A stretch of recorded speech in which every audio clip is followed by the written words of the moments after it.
right, so far we have covered the first 6 letters.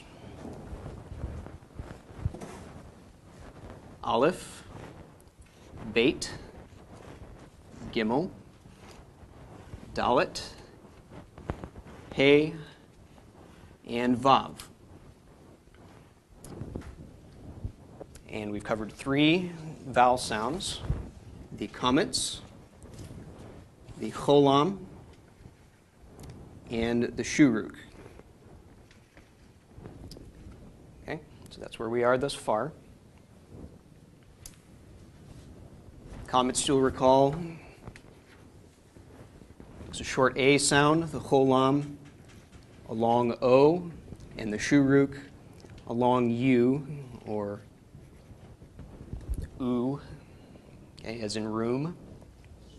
Right? The vowels are much harder to remember than the letters, so.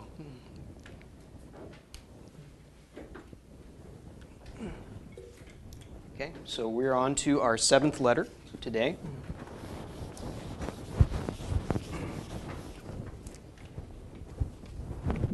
That letter is called Zayin.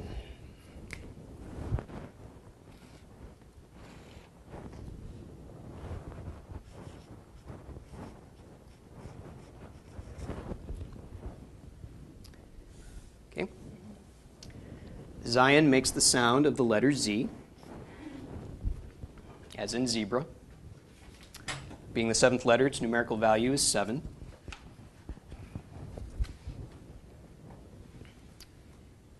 And in Paleo-Hebrew, the Zayin looks something like this. The Hebrew word Zayin means a weapon, and so this could be considered a sword, or it could also be considered a plow, kind of reminiscent of the verse that their swords shall be beaten into plowshares. So perhaps that's an allusion to this letter in some way. From the Zayin came the Greek letter zeta and our modern Z.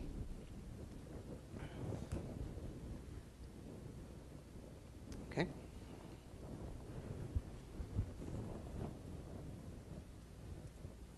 So that's the Zayin.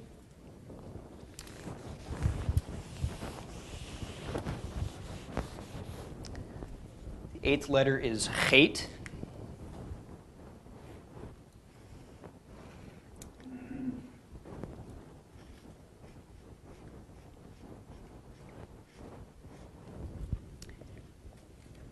As I mentioned last week, this is Chet and not Chet. The spelling is unfortunate. We don't have English letters that represent the sound the Chet makes. It is a ch, and you'll see it transliterated as a ch, even though it does not in any way make a ch sound. It's a ch. Make sure people are kind of in a, outside of a 5-foot radius of you when you first start pronouncing this letter. The 8th letter, its numerical value, therefore, is 8.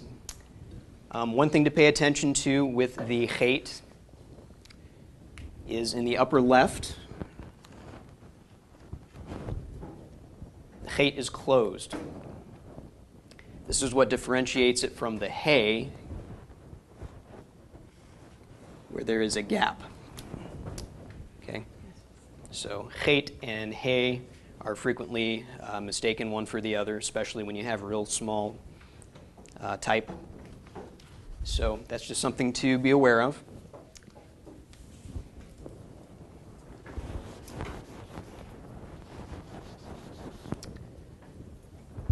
The Chet in Paleo-Hebrew looks something like this. And it's thought to represent either a ladder or a fence, because you can also see it turn sideways sometimes, which is more reminiscent of the fence. There's no Hebrew word, at least no modern Hebrew word, Chet, so unfortunately we don't have any other hints as to what it might mean. But in any case, it became the Greek eta, and our modern H.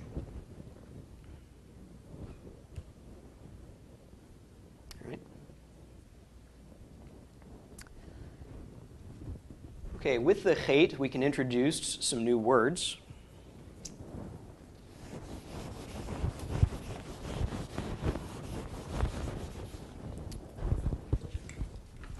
Okay. So, the first word I gave was Aleph Beit, with the comments under the Aleph. All right. This is pronounced Av, and it means father.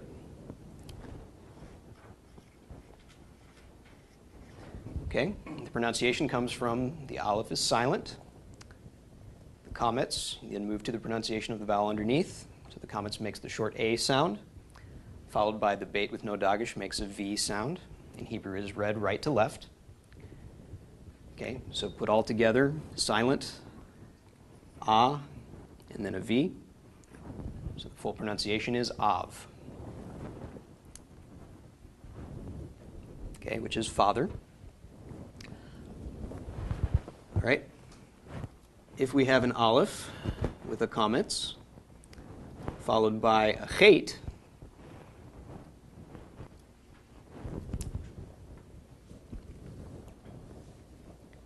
this is pronounced Ach. Short A of the comments, followed by the Ch of the Chet, makes Ach. And Ach is a brother.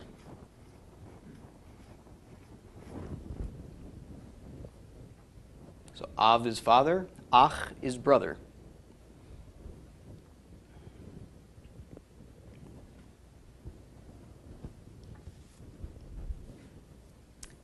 Any questions about this? Okay. We also have a word that begins with Chet. Well, there are many words that begin with Chet, but I'm going to share one of them with you now.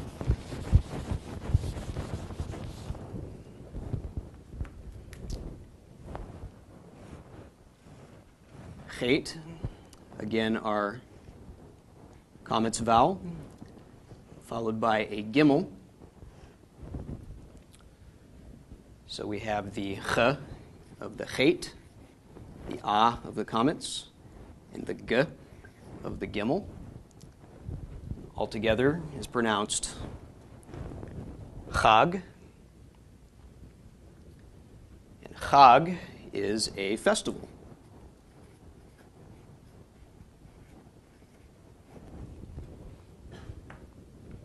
And many things can be considered a Chag. The days of unleavened bread are called the Chag HaMatzot, the festival of unleavened bread. Many of the feast days are called Chagim, festivals.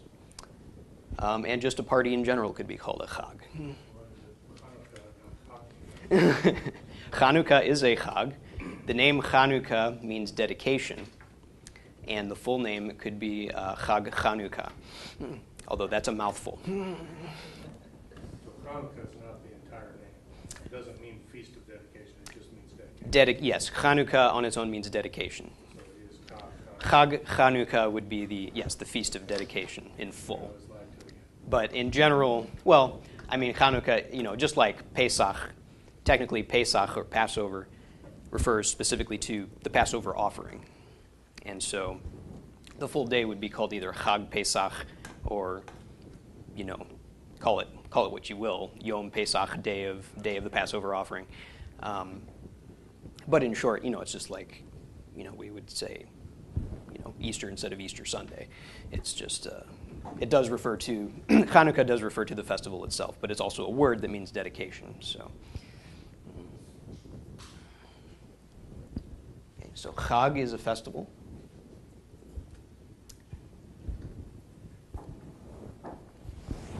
Okay.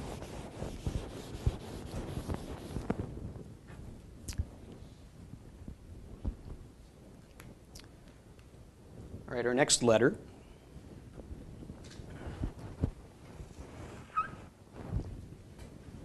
looks something like that. This letter is called Tate.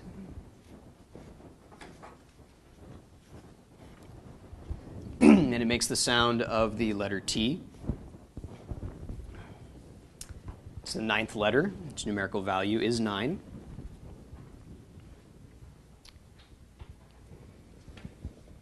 In Paleo-Hebrew, Tate looks like this. And there are various things that could represent. One of them is a basket. The Hebrew word teat means mud, which would be one of the constituent parts of a basket, lining the bottom to make it watertight. The Tate became the Greek theta, or in its lowercase. It does not have a modern English equivalent, although in Old English there was actually a letter that looked something like this that was called eth, and it made a th sound just like the theta. But that has fallen into disuse.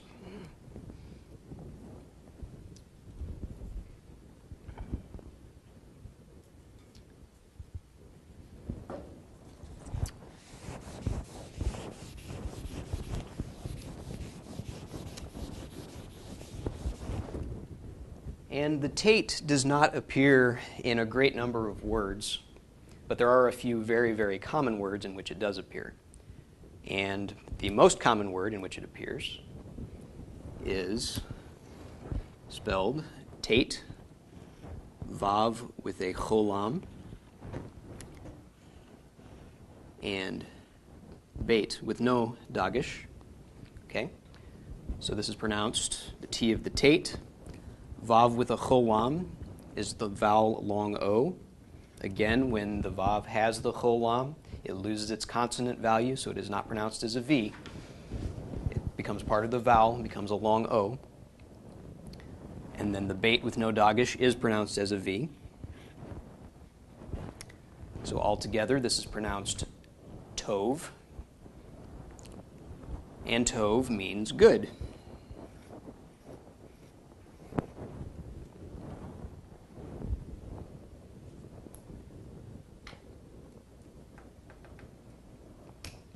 And the Tate also appears in a number of other very significant words, but this is by far the most common. And you'll hear this all the time in expressions like Boker Tov, which means good morning. Laila Tov means good night. The song Hine Ma Tov, behold how good, and how pleasant it is for brothers to dwell together, the vocabulary of which you'll know most of by the time you're through with this class.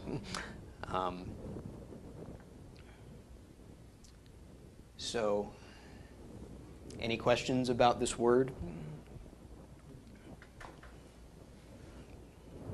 All making sense how the consonants and vowels function together and the order of reading? Okay. I had a question about the word before, the chag. Yes. What is the difference between that and moed? Okay. Yeah, no, I know. The question is one of vocabulary. What's the difference between a chag, which is a festival, and a moed, which is an appointed time? It's a good question. Chag specifically denotes a festival as in a celebration or really a party would be a good rendition, although it, doesn't necessarily include the elements we would think of being in a party today. The root of chag is a root word that means to go in a circle.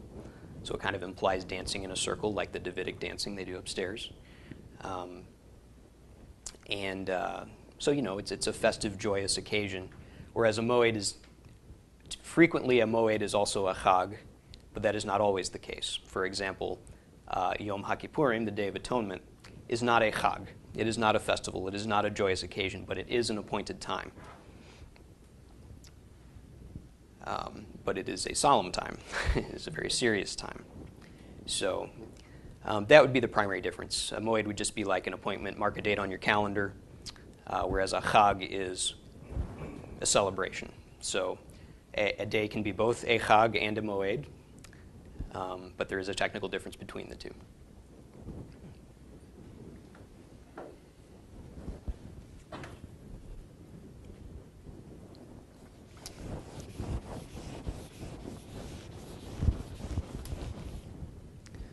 All right. Our 10th letter is the yod.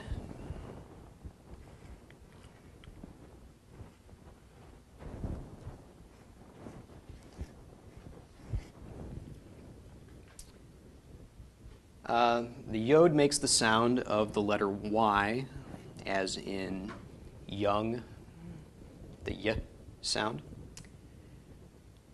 The 10th letter, so its numerical value is 10. In the modern script, yod is the smallest letter. And to give you an idea of what it looks like next to other letters, here's a beit next to a yod. Here's a vav next to a yod. Very small and written at the top of the line.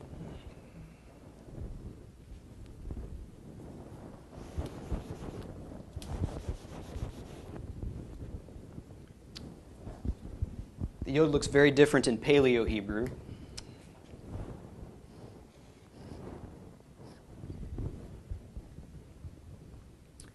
And what it represents is a hand. The Hebrew word yad means hand. But it doesn't just mean a hand from the wrist to the fingers. A yad is a hand including the forearm. So this symbolizes several things. Another Hebrew word is yamin, which means the right hand, and it's the hand of power or strength. It's the active hand, since most people are right-handed, nothing against anyone who's left-handed. It means the dominant hand, so the hand that you do everything with. So it's the active hand, the dominant hand, the strong hand. The yod became the Greek iota, or iota, and our English I and J. First in English, there was only the I, and the J grew out of that. Iota is Greek. I thought the iota was the dot above the I. No, the letter itself in the. So when they don't care one iota, they're talking about that letter. Yes, they're talking about, because the iota in Greek is also the smallest letter in Greek. And incidentally, in the verse in Matthew chapter 5, don't remember the exact verse, but that says, not one jot or tittle shall be taken from the law. In the Greek, yes, 5:17, Matthew 5:17. The Greek there is not one iota. And in the Hebrew, which is what he most likely was speaking, he would have said not one yod. Not the smallest letter. Jots and tittles were the little marks the scribes made. Yeah, now the other word, tittle, which I haven't actually looked up, could well refer to some other pointing. Jots, I was told, was the enlarged letters. Okay. That had a meaning of themselves, and then the tittles were the little marks the scribes made. Yeah, metaphorically, it could be referring to the letters and to the markings, but literally in the Greek it says iota, and which comes from yod, and so, there are no iotas in the Torah unless he's reading from the Septuagint, but there are many yods, so it makes sense that that's what he's talking about, not the smallest letter. Because he does say that. Yes, right. Yeah, some translations even render it that way, so that, because a jot, that's subject to a lot of interpretation, but if what he meant was the smallest letter, that's something we can relate to in English. So, but the yod, in any case, was the precursor to the iota, which was the precursor to the I and the J. And our J was originally pronounced as a Y. So if you go back far enough, English resembles Hebrew a lot more than it does today. That's where they get the J for AC. That's exactly where they get it from. Yes. Yes, and just to go on a tangent on that, you'll hear a lot about the word Jesus. Clearly, that's not what they called him. That's not his Hebrew name. His Hebrew name was Yeshua. How did it go from Yeshua to Jesus?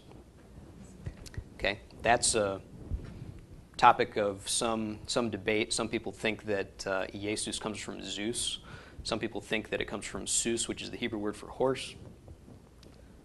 How actually did it arrive, did it go through that process?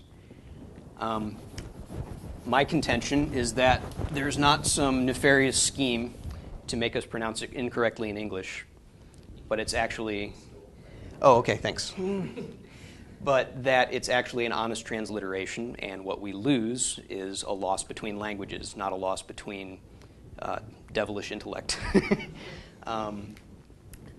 Now, I haven't gone through all the letters yet, but I'm just going to kind of follow the logic here.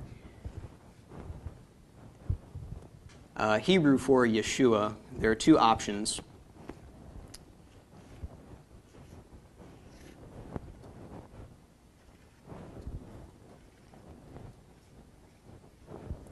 Okay, this is the short form Yeshua, which means salvation. Then there's the full form Yehoshua. This is what Joshua, what his name was, Yehoshua.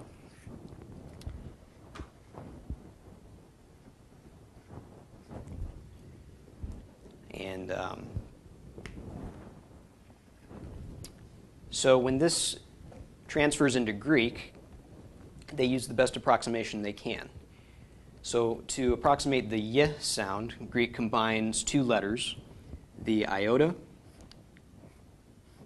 and the epsilon. Given ie or y, okay, that's an approximation. Greek has no sh, has no sh sound. Okay, so they approximate that by the sigma. Okay. Yeshu, so then they have a upsilon. And I'm writing this all in caps in Greek, but it would actually be written as a proper name in the lowercase here.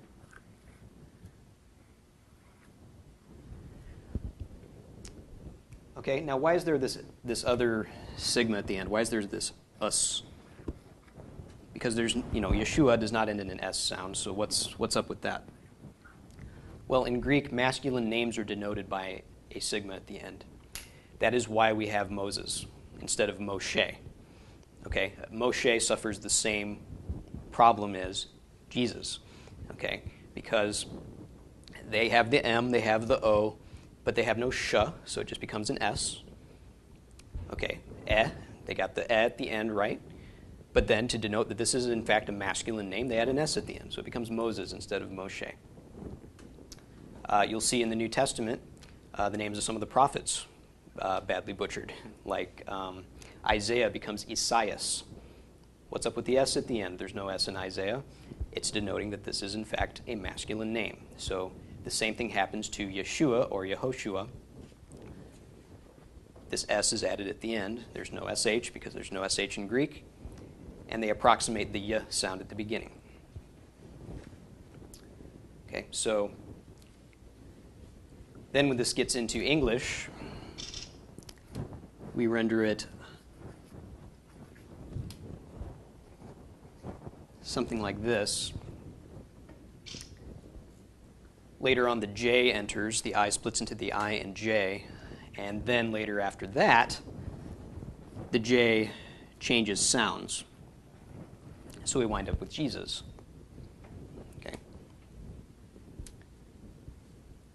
But go back far enough in English, and nobody's calling him Jesus.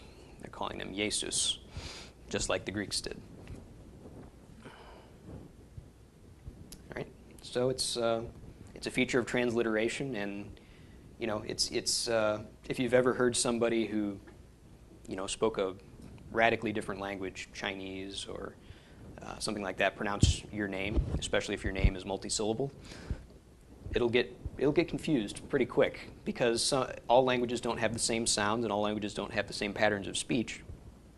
It's just like if I tried to pronounce certain foreign names, I'd get lost real quick. And so anyway, Yeshua has gone through two languages by the time it gets to us, and so that's why it becomes Jesus. If they'd go straight from the Hebrew to the English, we could get it right, all except for the end, because we don't have a sound actually that approximates the ion. but that's a story for another time when we cover the ayin. But yes, if we just went straight from the Hebrew, we could easily come up with this, and people would pronounce that just fine.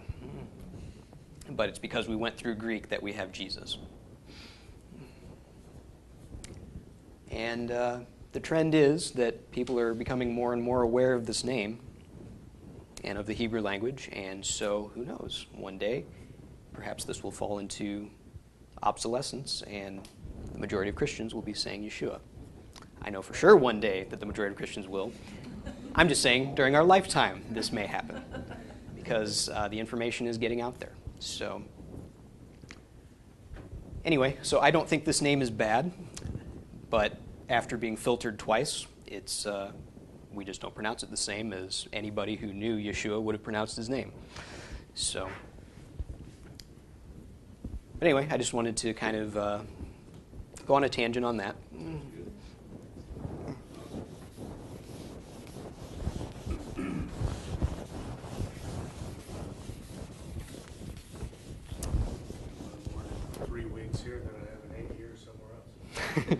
Well, good. I'm glad it's kicking in for you. So, the Yod is part of a number of very significant words. Obviously, Yeshua. Words that we've already using letters that we've already covered. The Yod is part of the word Yad. Okay, this is Yod with a comets underneath, followed by a Dalet. Okay, so we pronounce the Y of the Yod, the short A of the comets, and then the D of the Dalet.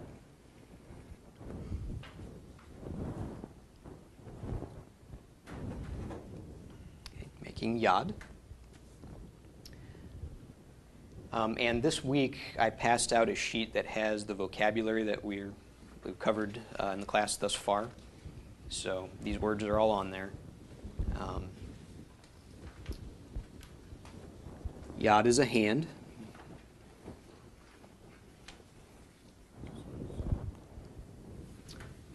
And just to digress about that sheet, you'll notice the Hebrew word on the right side, the English word, the English translation on the left. In between, there's a field that I've labeled type. Type is actually indicating the gender of the word, which is a subject we won't cover extensively until intermediate Hebrew. But if you look up a word in a dictionary, a Hebrew word in a Hebrew dictionary, it will have that little indicator there indicating the gender of the word. So I've gone ahead and just put that down.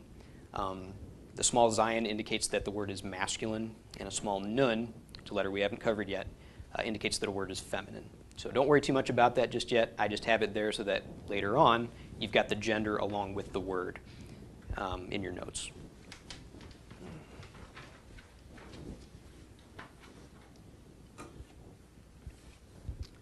Okay, so Yad is a hand. Yod is also the first letter in God's name, Yahweh. Yod, He, Vav, He.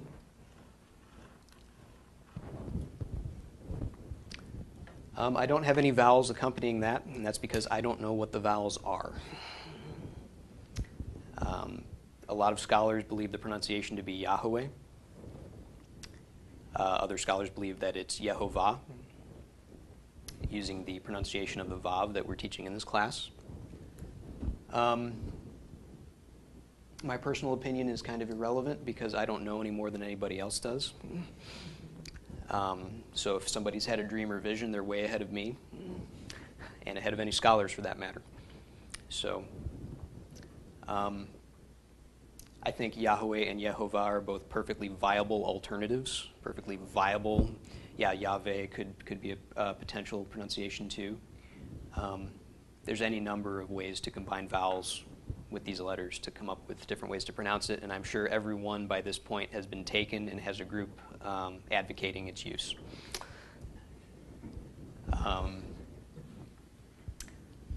I don't have a whole lot of relevant input for that except to say that when you've got 100 groups all saying they have the absolute truth, at least 99 of them are wrong.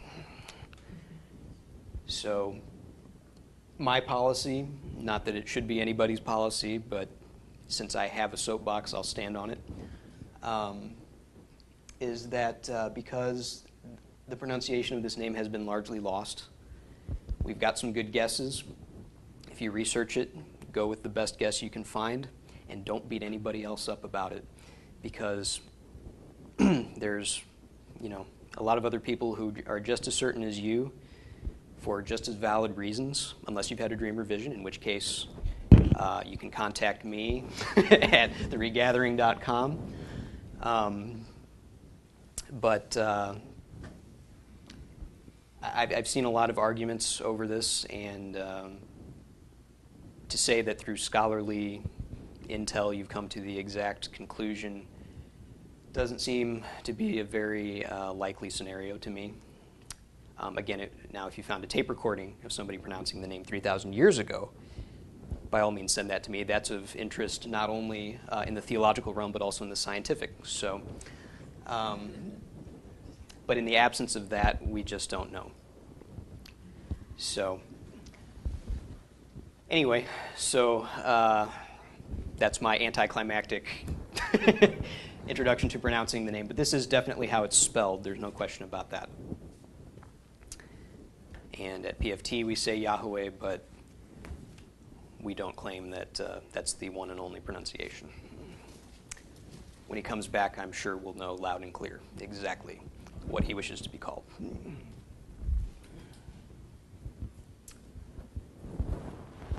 All right.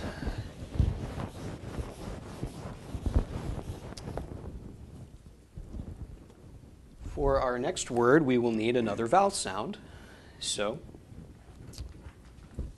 this next vowel looks like this. Just a straight line. It's written beneath the letter, beneath the consonant. And this line is called a patach. Okay. And in Sephardic Hebrew, the patach makes the exact same sound as the comments. It makes the short A, as in father or wall. Now you might wonder why there are two vowels that make the exact same sound. And the answer is because I'm teaching Sephardic Hebrew. In the Ashkenazic dialect, the patach makes short A, and the comments actually makes more of a short O, as in pot. And are very, very similar sounds, and it's easy to see how they could blend to become the same one. And I think that that's exactly what happened in the Sephardic dialect. They lost the differentiation between those two sounds, and so now they both make short A. So, as you're spelling words, you're going to pronounce the word the same whether it's got a patach or a comments. However, the technical spelling of the word will be incorrect if you substitute one for the other. It's not a big deal, at least not yet, so don't worry too much about it, but just be aware that there is a difference between the two. When we get into grammar, there are instances where you will use one instead of the other, and it'll make a little more sense then. It's unfortunate that the dialect that we're learning has two vowels that have the same sound, but just something we have to live with for now. So, okay, but using the patach,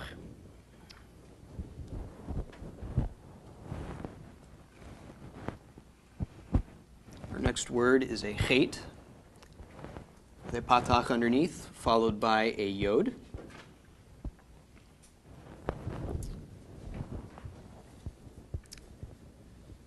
So any guesses as to how this would be pronounced? Chai. Yes. First we pronounce the ch of the chet. followed by the ah of the vowel, followed by the y of the yud.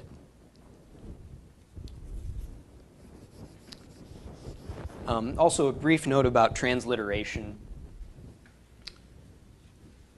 Sometimes you'll see various letters transliterated into different English letters. So this could be transliterated C-H-A-I, but it's not chai, as in chai tea. It is, it's still chai. So anyway, I try to be consistent with my transliterations, but in the end, I do whatever makes it the easiest to pronounce. So don't let that throw you. The important thing is the Hebrew letters, not necessarily the English ones that are depicting them. And different schools of thought use different methods of transliteration. So don't let that throw you too much. I may actually slip sometimes into using, I'm trying to catch myself, because CH is the convention for expressing the ch sound of the chet. However, I would contend that it would confuse people less if we used a KH. Because KH is not a combination we see really in English. And so that would be it would be exactly. It would be a good tip-off that we're not dealing with a ch sound here. We're dealing with a foreign sound to the English language. So for a while, that was my convention. However, since CH is the predominant convention, and that's the transliteration you're going to see elsewhere, if you ever read anything transliterated into Hebrew, they're likely going to use a CH, so I might as well get you used to that now. Yeah. Also, H is sometimes just used as in, yes, as in Chanukah. Okay, Chanukah is usually not spelled CH at the beginning, it's usually just spelled H, so people think it's Hanukkah, but it is in fact Chanukah. Not that big a deal, everybody knows what you're talking about. So anyway, if I do this with the yod, switching between Y and I, don't get your feathers too ruffled about it. The important thing to remember is, important thing to focus on, and what I want to get you in the habit of doing is looking at the Hebrew word for your pronunciation. This is just to confirm to you that your pronunciation is correct. Okay, so the eventual goal is to start thinking in Hebrew, associating these letters with sounds instead of associating them with English letters. Okay, so that's my ultimate goal. But anyway, chai means life.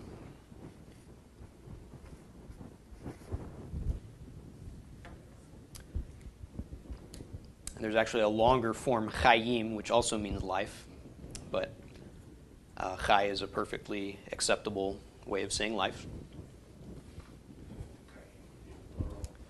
Chaim can be plural. Sometimes chaim is also used in the singular. It's indicating just one life, but it's used in a plural form. And actually, there are a number of Hebrew words that do that exact same thing. And in intermediate, we cover that a little bit more in depth. Not necessarily so much why that is, because that's a question for the scholars, but that is, and we cover the really common words. Just on another tangent, one of those really common words is Elohim, which means God. Elohim has the im ending, which usually indicates a plural. And sometimes Elohim is in fact plural. When it mentions the gods of other nations, God, lowercase g as it were, although Hebrew has no uppercase or lowercase, it will say Elohim, meaning it in the plural. But when it's referring to the God of Israel, Elohim is used in the singular. It has the im ending, but it's still considered a singular noun. We know for a fact that it is a singular noun, okay, because of the words that are used around it. In Hebrew grammar, you can only use a singular verb with a singular noun. For a plural noun, you need a plural verb. And every time you see Elohim referring to the God of Israel, the adjectives or verbs surrounding it are in the singular. Okay, so we know it must be singular even though it appears to be plural. Okay, so that's a question that inevitably comes up when you start looking at Hebrew is, why is Elohim plural? I thought God was one. Well, he is. It's just a form on that word that can be confusing at first. So it has nothing to do with God the Father, Son, and Spirit? No. Well, she asked, does it have anything to do with God the Father, God the Son, and God the Spirit? My answer is no, in a nutshell, because, again, the forms around it are, in fact, singular. Now, perhaps it could be an allusion to, the different aspects of God. More likely, it's Eem as a majestic title. Some words are given a plural ending, not because they're plural, but to sort of intensify their meaning. There is a shortened form, El, which is singular, and this form is often applied to the God of Israel as well, like in the term Bethel, house of God, or El Shaddai, okay, God of provision. So yes, the question of the symbology of the Eem, that's open to interpretation. But as far as just strictly linguistically, it is a singular word. Okay. There is definitely some reason that Eem ending is on there, but that is more of a theological question than So yeah, I would encourage you to look into that yourself. All of our gods is one of them. Yeah, I think, it's definitely something worth looking into. It's something I looked into because, it doesn't seem to make sense. It doesn't seem to add up. I think it's that way for a reason. I think it's that way so it forces us to look at it. But there are other words that also fit that mold. Elohim is not the only one. Panim, which means face. Mayim, which means water, although Mayim technically isn't in a plural form, but it appears plural. All these words, Chayim, which means life, all these words appear to have plural sense about them, but they're not necessarily plural words, and oftentimes they're used in the singular. Okay. It's just like, it's not just like, but every English word that ends in an S is not a plural word. So now that's usually not confusing to us, but so it is with the Eem ending in Hebrew. Although I think that when a word has an Eem ending, it's kind of asking for you to look at it and try to figure out why that is. So, okay. So that is the patach, and a word using the patach, chai. All right, are there any questions about Zion, Chet, Tate, Yod, or patach? Yes? Back to the Yod, is there any connection between that and the measurement term cubit? Okay. From the hand to the elbow? Okay, is there a connection between the Yod and the cubit measurement? That's a good question. I don't have the term for cubit memorized, but the term is not Yod. It's a totally different word. So my short answer is no, although they do. Yod is representing the hand in terms of function, and the term cubit is representing a unit of measurement. So that would be the primary difference. But no, it doesn't. When it's measuring things in cubits, it doesn't say in yods or in yods, in hands. Okay, it is in fact a different word. Okay. But since I don't know the word offhand, there could be some connection within the word itself at some point. But in essence, it's not the same word. So